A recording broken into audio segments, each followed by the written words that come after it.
tenen por que en el 2021, que és quan hauria de tancar-se la central de Cofrents, es torni a renovar, ja que en el 2021 la central de Cofrents complirà també 40 anys. Per a que entengueu què suposa que una central nuclear tinga 40 anys, he de dir que la vida mitjana d'una central nuclear per a que sigui segura és de 22 anys. És a dir, així, en aquest estat, estem duplicant la vida de les centrals nuclears, en el risc que això comporta. Crec que tot el món coneguem què és Fukushima, què és Chernobyl.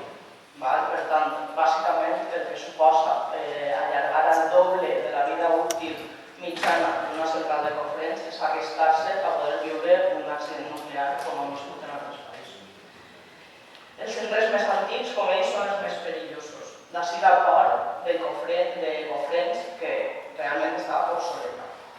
L'energia nuclear genera residus, com s'ha comentat, molt tòxics i permaneixen actius durant milers d'anys. És cara, bruta, perillosa i incrementa la nostra dependència a l'exterior. O sigui, la pròpia energia nuclear és la que incrementa la nostra dependència a l'exterior i no l'eliminació d'aquesta. És cara perquè té costos addicionals per gestionar els residus. No només és cara de produir, és cara fins i tot de gestionar els residus que genera. És car assegurar les plantes per a que no tinguin accidents nuclears. És car fins i tot desmantellar-les quan han arribat al final de la seva vida. Si tots els costos derivats de l'energia nuclear, de la producció de l'energia nuclear, es repercutiren en el preu de la factura que els usuaris paguen, l'energia nuclear, avui per avui, no existiria. És més, l'energia nuclear mai en la vida hauria existit, perquè és impagable. L'energia nuclear no és competitiva, no pot competir amb la resta de fonts d'energia.